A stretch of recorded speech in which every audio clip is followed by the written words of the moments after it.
Hi boys and girls, and welcome to our next virtual house athletics event, which is our 200 metre distance run. Now there's a few different ways that you can set this event up this week, depending on where you are completing it. If you're going to head down to the Dollamore track to complete your 200 metre run, the only piece of equipment that you will need is a stopwatch, okay? And a stopwatch can be a stopwatch if you've got one, or if you've got an iPad, a tablet, or a phone. Most phones have a stopwatch built in. So maybe get mum or dad's help to time your run. If you don't have access to a track, okay, you can set this activity up in your backyard using 10 metres of space, your front yard using 10 metres of space, or a local park using 10 metres of space. And we're going to have a bit of a look at how we would set that up. You'll also need 2 markers, okay? Now, I've got 2 cones. As we've spoken about in previous weeks, markers can be anything that you've got around your house. Cups, pens, toys, the list goes on. So let's head outside and have a bit of a look at the different ways that we can set up our virtual house athletics 200 metre distance run. So let's check out how we would set up and complete a distance run of 200 metres at the Dollamore track. So we're down here with a bird's eye view of the Dollamore athletics track to have a bit of a look at how you would complete your 200 metre distance run. So there's 2 parts of the track that I want you to learn about, okay? The first part is our discus cage here. I'm going to put a circle around that one because that's going to be where you would start. I'll put an S for start, okay? So we want to use the inside lane, okay, which is the lane that is the closest to the middle of the track, okay? So we're going to start just behind the discus cage, and we're going to finish in this area here, which is our high jump area, okay? Right here on the track, that's our finishing line.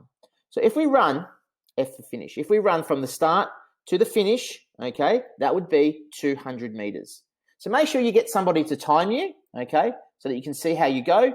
Try and stay on the inside lane when you run the whole way around. Let's see how we would set up a distance run if we only had 10 metres of space in our backyard or in our front footpath. So I'm ready to mark out my 200 metre distance run, and I've got my 2 markers. So the first thing that I'm going to do is put down my first marker somewhere on the ground. I'm then going to take 10 giant steps forward and put down my second marker.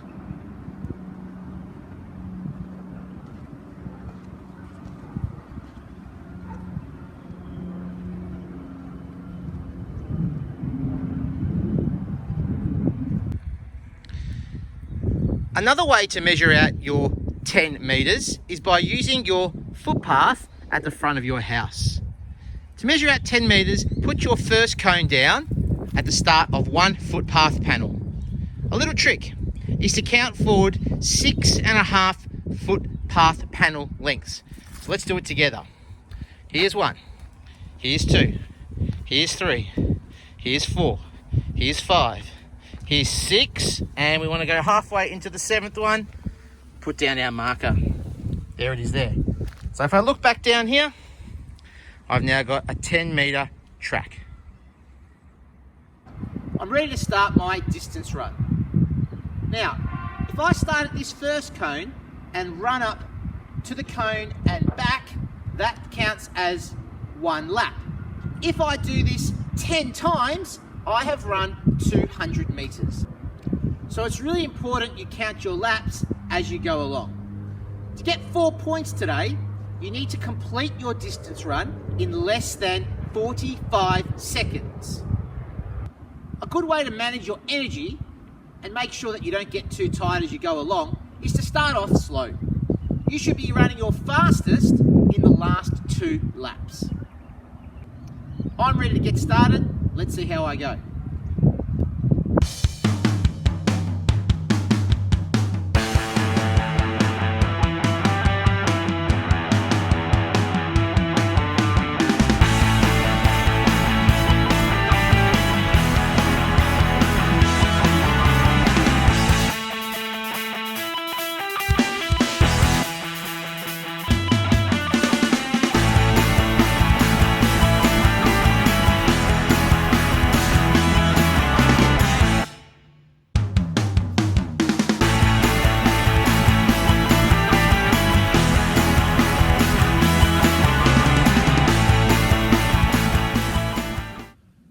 luck, guys. I hope that has made it really clear on how you can set up and score a 200-meter distance run. I hope you can run a really good time and earn lots of points for your house. Enjoy your 200-meter distance run, guys. Don't forget to enter your results on the Google form.